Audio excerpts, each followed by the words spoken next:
Bismillahirrahmanirrahim. Assalamualaikum warahmatullahi wabarakatuh. Saya Isnaya Arina Hidayati, salah satu dosen Fakultas Psikologi Universitas Muhammadiyah Surakarta. Pada kesempatan kali ini saya akan memaparkan sedikit informasi mengenai mata kuliah Psikologi Keluarga yang akan saya bawakan dalam micro teaching guna memenuhi salah satu persyaratan sertifikasi dosen 2025, yaitu penyusunan dokumen pernyataan diri dosen dalam unjuk kerja Tridharma Perguruan Tinggi atau biasa disebut dengan PDD UKT PT.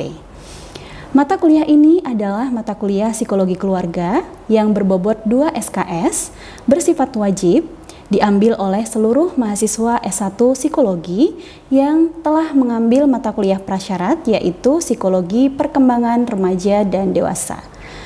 Mata kuliah ini memiliki deskripsi yaitu membahas mengenai konsep dasar psikologi keluarga, dinamika relasi dalam keluarga, pengasuhan, dan juga faktor-faktor sosial terhadap keluarga.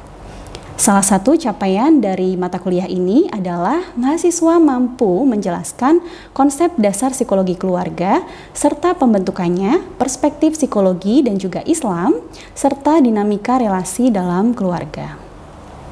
Buku referensi yang digunakan dalam mata kuliah ini adalah buku Psikologi Keluarga, karya Profesor Dr. Sri Lestari, MSI Psikolog, dan juga selain itu ada buku Marriage and Families, Intimacy, Diversity and Strange, karya Olson dan kawan-kawan.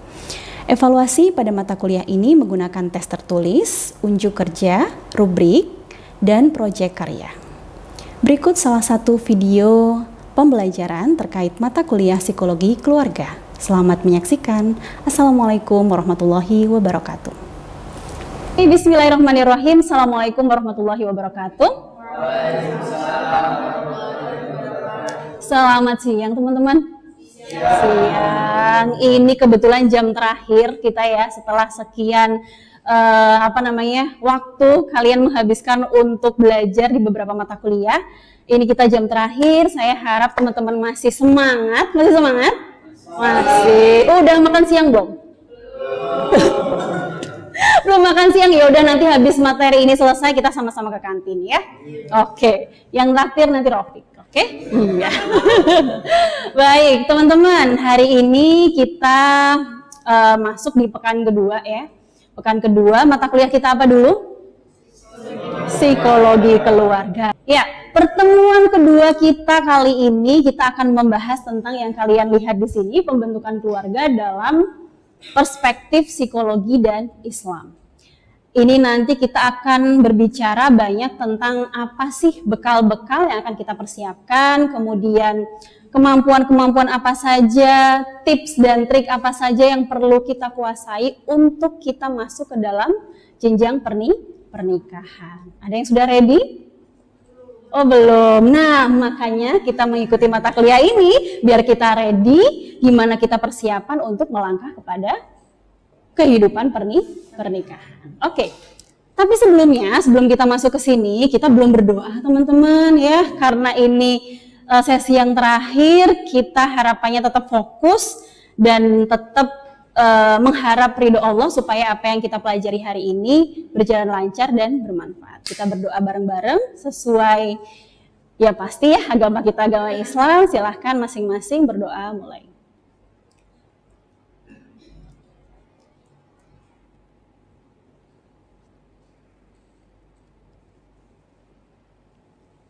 Amin, amin ya robbal alamin. Lancar ya untuk mata kuliah kita, materi kita hari ini.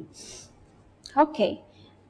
Seperti biasa saya akan mereview sedikit materi tentang yang sudah kita pelajari di pekan pertama kemarin. Pekan pertama kemarin kita sudah menyepakati bersama tentang kontrak perkuliahan, kemudian kita lanjutkan satu sesi berikutnya yaitu tentang dasar-dasar pemahaman dalam psikologi Islam. Psikologi keluarga.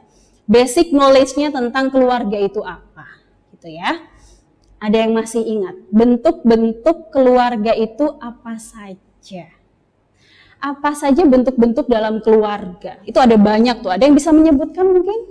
Oke, Mas Rafiq silakan. Mungkin ada banyak sekali bentuk-bentuk keluarga yang kita pelajari pertemuan kemarin, tapi yang paling saya ingat di antara banyaknya itu salah satunya itu adalah single parents.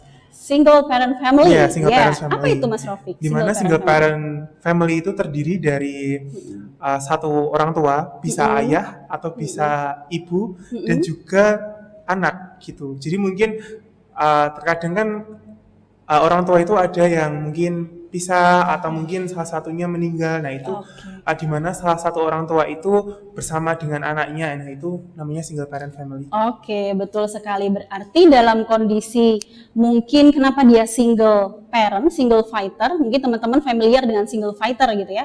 Itu bisa dua kondisi ya. Karena mungkin broken home, jadi terpisah karena perceraian atau karena meninggal dunia. Begitu ya Mas Rafiq ya? Tepat sekali. Ada yang mau coba lagi jawab? Oke, Syifa. Boleh minta tolong? Hmm. Ya. Izin menjawab Ibu, mungkin yang saya ketahui itu mungkin ke keluarga inti sih Bu. Jadi keluarga inti itu kan terdiri dari bapak, ibu, dan anak gitu. Baik anak kandung maupun anak bukan kandung gitu ya kalau tidak salah. Jadi yang penting anak tersebut anak non kandung gitu ya. Yang penting anak tersebut adalah anak yang belum terpisah hidupnya dari orang tuanya seperti itu. Oke, anak non kandung itu berarti gimana teman-teman? Apa kita biasa dengar istilah apa itu? Anak tiri mungkin. Anak tiri atau biasa adoption gitu ya? Diadopsi. Berarti itu adalah keluarga inti. Disebut keluarga inti juga enggak kalau anaknya nggak punya anak, dia tidak mengadopsi dan dia tidak punya anak kandung, itu disebut keluarga inti juga enggak? Tetap keluarga inti? Tetap keluarga inti?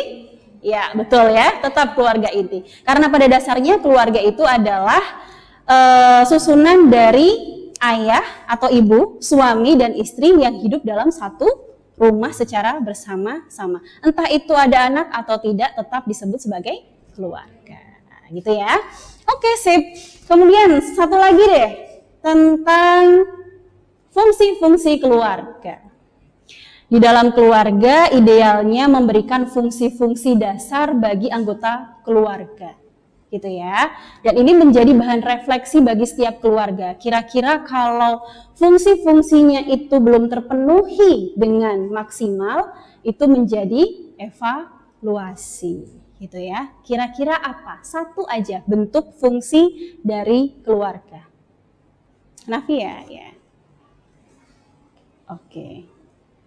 Terima kasih. Contoh salah satu fungsi dari terbentuknya keluarga itu sendiri adalah supaya masing-masing dari anggota di keluarga itu saling support, dukung secara emosional gitu Bu.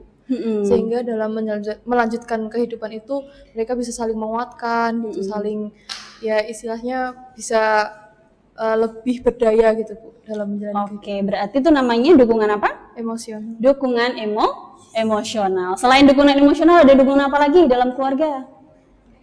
Ekonomi, betul. Terus reproduksi, edukasi dan lain sebagainya. Pintar semua. Berarti kalian insya Allah paham ya dengan materi yang kemarin ya. Oke, sip. Satu lagi. Saya pengen dengar dari kalian one word about family. Kalau kalian mendengar saya menyampaikan keluarga atau family, kira-kira yang terbesit dalam hati kalian atau apa namanya mindset kalian keluarga itu apa? One word only, please. Thomas, agak keras suaranya. One word. Ya. Aman. Aman. Harmonis. Ceria. Efektif. Afektif. Tadi Nafia sudah. Rumah. Rumah juga. Afeksi. Nyaman. Bahagia, kasih sayang. Syifa sudah, aman. Rafiq sudah, rumah. Masya Allah, saya merinding kalau udah kalian menyebutkan, mendeskripsikan family itu hanya dalam satu kata. Meskipun satu kata, tapi itu meaningful dan apa? Mengandung harapan. Ya, Entah itu yang kalian rasakan di keluarga kalian sekarang atau itu yang akan kalian harapkan di keluarga kalian nantinya. Semoga apa yang kalian sampaikan tadi only one word, tapi semoga itu menjadi harapan juga bagi keluarga kalian ke depannya, ya, sesuai dengan apa yang kalian sampaikan tadi di satu kata itu. Oke. Teman-teman, perlu saya ingatkan bahwa begitu pentingnya keluarga, begitu krusialnya peran keluarga, sampai banyak sekali ayat dalam Al-Quran dan hadis yang menjelaskan tentang keluarga. Ini saya kutip salah satunya saja dari hadis riwayat Tirmidzi. Ada yang mau membacakan? Mas? Agak keras?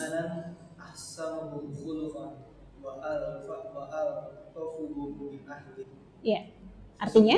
Termasuk orang yang paling sempurna imannya adalah orang yang paling baik akhlaknya dan paling lembut terhadap keluarganya. Masya Allah. Indikator kesempurnaan iman seseorang itu bisa dilihat bagaimana dia berinteraksi dengan keluarganya.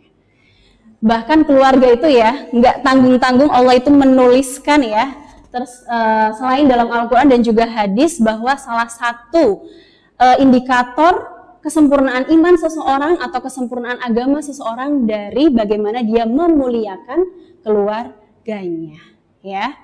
Oke, kemudian selanjutnya saya bacakan, ya ayyuhalladzina amanu qu anfusakum wa ahlikum naron. Hai orang-orang yang beriman, peliharalah dirimu dan keluargamu dari api neraka. Kalau ini dari Quran surat At-Tahrim ayat 6. Yang ini menjadi landasan atau dasar bagi kita bahwa wah, ini menjadi tanggung jawab kita ya sebagai individu dan akan menjadi anggota keluarga nantinya dan sekarang ya, untuk sama-sama bertanggung jawab pada keluarga kita supaya terhindar dari api neraka gitu ya. Gimana caranya? Caranya ya dengan mempersiapkan diri. Gimana cara mempersiapkan dirinya biar keluarga kita sama-sama safe, sama-sama nanti berkumpul di akhiratnya Allah, di surganya Allah, ya dengan kita sama-sama belajar tentang pembentukan keluarga, ya. Di situ kita bisa tahu apa saja yang harus kita lakukan, apa saja yang harus kita siapkan gitu ya, untuk mengantarkan keluarga kita ke surga Allah. Amin ya. Oke. Nah, kita harus tahu dulu tentang tujuan pernikahan. Sebenarnya tujuan pernikahan itu apa sih? Ini kenapa kita harus belajar ini juga itu supaya saya kalau melihat kata marriage seperti yang terdengar di sekitar kita, scroll sosial media selalu terdengar marriage is scary. Is it right or not? Yes. Oke, sementara kalian memandang marriage is scary. Oke, nggak apa-apa, karena kita belum belajar tentang ini. Insya Allah setelah belajar tentang ini, apa saja sih sebenarnya bekal-bekalnya sehingga marriage itu is not scary anymore, gitu ya. Dengan ini, kita tahu dulu tujuan pernikahan. Pertama, memenuhi kebutuhan biologis. Nah, yang kita tahu, kita diberi fitrah, kita diberi naluri untuk menyalurkan hasrat. Ya, kalau dalam konteks ini adalah hasrat seksualitas. Dan ini menjadi ibadah loh buat pasangan suami dan istri. Jangan salah gitu ya. Seksualitas adalah ibadah yang baik bagi suami dan istri. Dan dalam penelitian, salah satu indikator dari keharmonisan keluarga adalah dilihat dari frekuensi dan juga kualitas hubungan seksual. Maka disinilah tujuan dari marriage gitu ya, supaya melampiaskannya dan menyalurkannya kepada orang yang tepat dan sudah halal gitu ya. Kemudian next, meneruskan keturunan. Tujuannya pernikahan aja untuk meneruskan keturunan. Kok bisa-bisanya mungkin ada di sekeliling kita yang punya pendapat child free gitu ya, ada komunitas child free gitu ya. Nah, ini sudah dianggap menyalahi dari tujuan pernikahan. Kalau dalam Islam, di agama kita mungkin menyalahi dari fitrah manusia. Karena tujuan utamanya adalah meneruskan keturunan. Kemudian membina hubungan emosional timbal balik, serta menciptakan ketenangan dan kesehatan jiwa. Jadi dalam keluarga itu ada take and give. Bagaimana kita memberi, bagaimana kita menerima. Gitu ya. ada timbal balik emosional seperti yang tadi disampaikan oleh Navia, ada dukungan emosional ya Navia ya. Oke. Selanjutnya sarana mempelajari dan memecahkan berbagai persoalan hidup. Ya, tidak bisa dipungkiri namanya pernikahan itu tidak mungkin lepas dari konflik. Ya, jangankan pernikahan, kita sendiri aja di sini, seandainya kita berangkat kuliah, pulang kuliah pasti ada permasalahan gitu ya. Bagaimana dengan dua insan yang berbeda kemudian disatukan dalam satu rumah, itu pasti akan ada konflik. Nah, disitulah sarana kita untuk belajar ya. Sarana kita untuk beradaptasi dan belajar memecahkan permasalahan.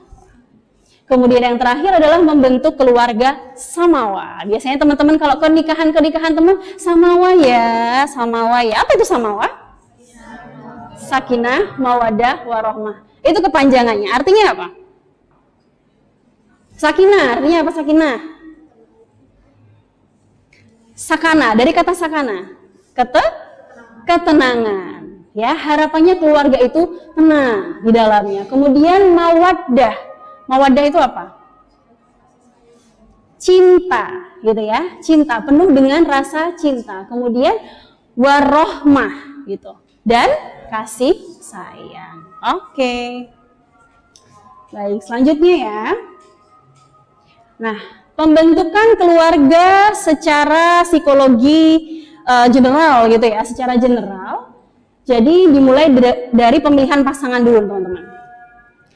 Biasanya pemilihan pasangan itu dilakukan dengan menilai berbagai macam hal untuk mendapatkan persamaan atau kecocokan. Mirip gak ya sama aku? Biasanya orang-orang sekarang, mungkin anak-anak sekarang, bintangnya apa? Lahirnya di tanggal berapa? Disambung-sambungin gitu ya, dicocok-cocokin. Mungkin orang Jawa, wetonnya apa? Nah, itu adalah untuk mencari kecocokan. Tidak bisa dipungkiri di sekitar kita masih seperti itu. Kemudian sebagian besar orang yang cenderung memilih pasangan itu juga akan melihat background-nya, ya, latar belakangnya, baik dari usia, pendidikan, agama, kelas sosial. Kalian pernah dengar bibit, bebet, bobot? Pernah. Nah, itu menjadi komponen dalam memilih pasangan di awal mula perkenalan, gitu ya. Kemudian langsung saja ya, kemudian mulai mencari kecocokan dalam hal nilai, sikap terhadap agama, keyakinan, politik, pendidikan, dan lain-lain. Setelah tadi lihat background-backgroundnya seperti apa, usianya bagaimana, orang tuanya bagaimana, kemudian mereka langsung menjurus ke hal yang lebih dalam lagi, tentang value, gitu ya. Kepercayaan apa yang kalian anut selama ini, yang kamu anut, gitu ya. Kemudian keyakinan atau nilai apa yang sekiranya match dengan kita. Nah, itu akan dipertimbangkan. Setelah itu, setelah menilai dari kecocokan hal-hal yang lebih detail tentang value, kemudian mengevaluasi kecocokan, ya. Orang yang mendukung, bertanggung jawab atau apa itu apakah setipe dengan saya, gitu ya. Ini anak nantinya kalau punya keluarganya mau diarahkan ke mana, gitu ya. Terutama mungkin bagi mbak-mbak di sini ya, cewek-cewek di sini memilih pasangan pasti akan kira-kira nanti calon suami saya itu bisa nggak ya membawa keluarganya. Yang jelas karena suami itu adalah imam ya, nahkoda dalam bahtera rumah tangga, bisa nggak ya dia nyupiri kapal atau bahtera rumah tangga itu dengan baik, gitu ya. Di situ ada proses evaluasi. Itu sama dengan interpersonal proses teori, nanti bisa teman-teman baca gitu ya. Dan dari perspektif Islamnya, ternyata Rasulullah itu juga punya tuntunan kepada kita untuk memilih pasangan. Ini tidak hanya diberlakukan bagi laki-laki memilih perempuan saja, tetapi juga perempuan memilih laki-laki. Yang pertama ada hartanya, kemudian dari keturunannya, nasabiha, kemudian dari parasnya, dan kemudian yang terakhir adalah agamanya. Maka hendaklah kamu pilih wanita atau laki-laki yang bagus agamanya. Kalau tidak demikian, niscaya kamu akan merugi, gitu ya. Nah, untuk yang ini perlu kita diskusikan benar-benar teman-teman, karena ini penuh dengan nilai gitu ya. akan kita lanjutkan di sesi selanjutnya. Ya, ini hanya preface saja buat teman-teman. Kita akan diskusikan tentang hal ini di sesi selanjutnya, ya, pertemuan selanjutnya.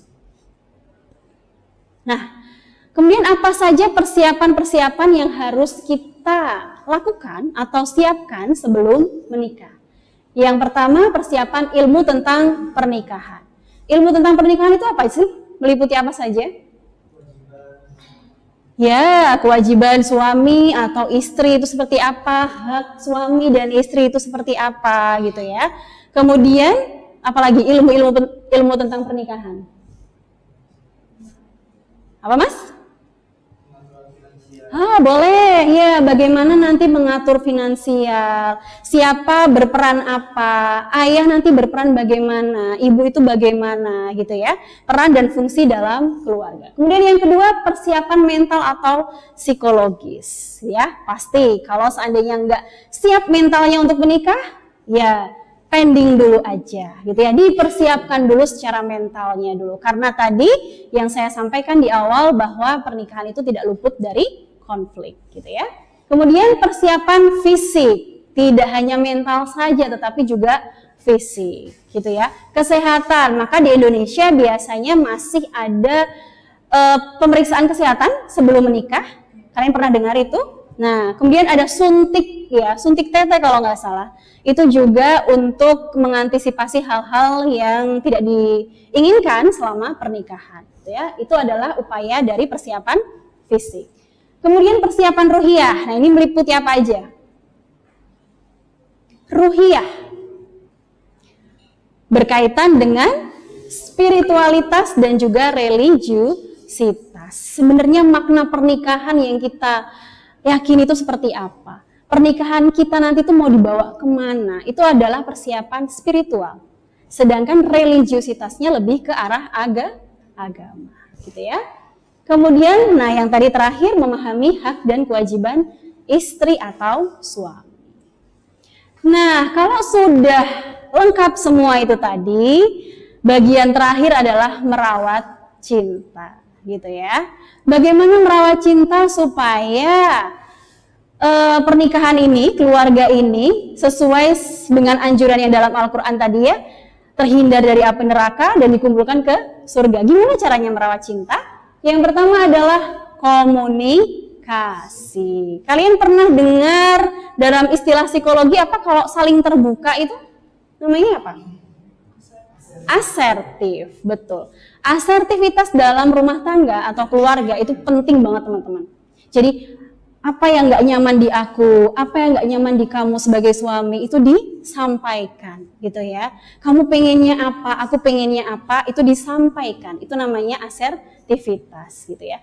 Dia sedang ada masalah apa dalam pekerjaannya, itu juga sebaiknya disampaikan ke pasangannya supaya bisa saling mencari problem solvingnya gitu ya. Biar nggak kena imbasnya juga gitu ya. Stres di kantor kemudian uring-uringan di rumah. Nah, supaya tidak seperti itu ya harus asertif.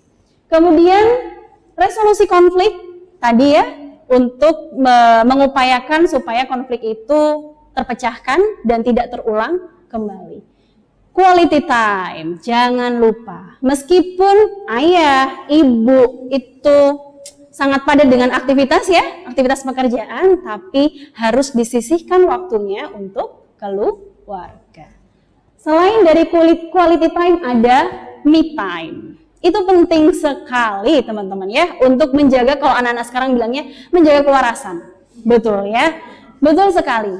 Butuh me time. Me time bisa macam-macam ya, bisa nonton Netflix mungkin, bisa baca novel mungkin, atau jalan-jalan sebentar ke supermarket gitu juga me time loh, gitu ya. Belanja kebutuhan bulanan itu juga me time, dan itu salah satu me time dari saya sebenarnya ya.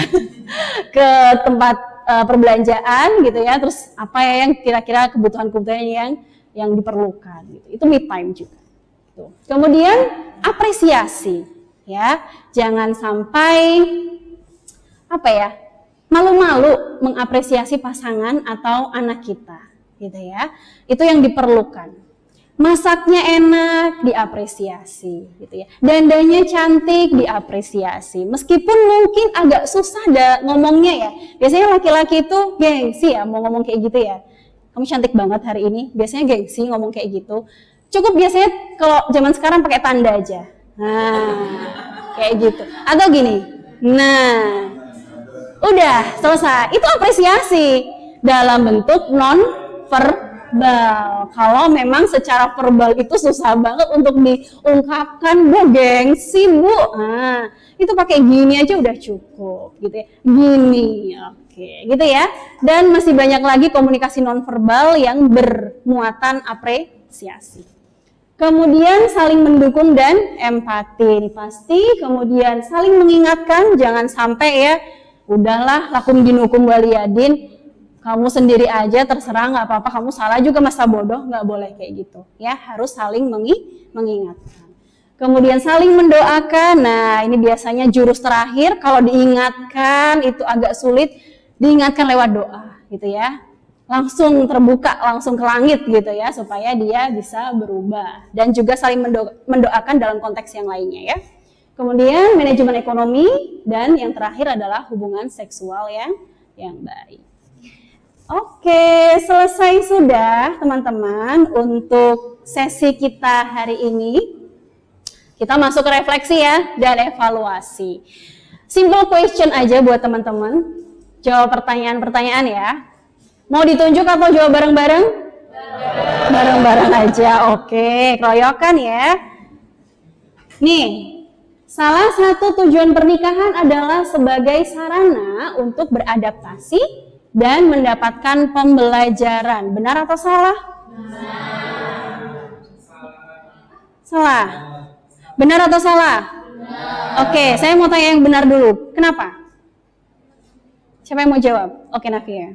Karena dalam pernikahan itu sendiri kan jadi penyatuan antara dua orang yang berbeda dari laki-lakinya, mungkin kemudian jadi serumah. Dari situ kan kita perlu untuk beradaptasi mungkin dengan sifatnya masing-masing. Oke, maka itu menjadi sarana untuk belajar. Oke, sekarang siapa tadi yang jawab salah? Oke, Rafiq. Kenapa Rafiq? Menurut saya semua itu bisa aja. Kalau sepenuhnya jadi tempat belajar itu kurang tepat, karena sebelumnya kita juga perlu belajar dari awal. Sebelum nikah pun kita juga harus prepare gitu gimana nanti ya, kayak isu-isu yang mungkin bakal terjadi di lingkup keluarga itu harus kita pelajari sebelum kita menikah gitu. Jadi kita punya apa ya, kayak mungkin coping gimana ya, persiapan kalau misalnya ada kebunian dan sebagainya. Oke. Kalau untuk mendapatkan pembelajaran itu sebenarnya bukan hal yang salah, cuma kalau menurutku lebih tepatnya kalau belajar itu mungkin Oke. Betul juga, reasonnya betul. Kalau tadi Rafiq menyampaikan sepenuhnya merupakan sarana pembelajaran. Sebenarnya di statement ini tidak ada kata sepenuhnya. Ya, ini kalian tahu kan pernyataan atau pertanyaan benar salah pasti akan membuat distraksi ya untuk kalian ya. Kira-kira kalau dari statement ini aja, lebih ke benar atau salah? Coba kita lihat ya. Kita lihat. Benar Rafiq ternyata, tapi nggak salah juga statementnya Rafiq. Betul, karena tadi kita belajar bahwa semuanya itu harus dipersiapkan, termasuk ilmu-ilmu dalam pernikahan ya. Tetapi pernikahan pun memang menjadi sarana dalam pembelajaran. Tadi ya, sarana untuk belajar, sarana untuk saling beradaptasi, sarana untuk mencari problem solving gitu ya. Mungkin kalau ini statementnya sepenuhnya adalah sebuah sarana pembelajaran, betul, jawabannya salah gitu ya. Karena ini statementnya tidak ada sepenuhnya. Paham Romi? Sip, aman. Next ya. Coba kriteria memilih pasangan menurut Islam, yaitu tadi ada berapa tadi? Tadi ada 4. Coba yang mana? A, B atau C? B. Sebelah sini belum bersuara. B. B ya. Paras, nasab, dan agama. Kenapa bukan akhlak?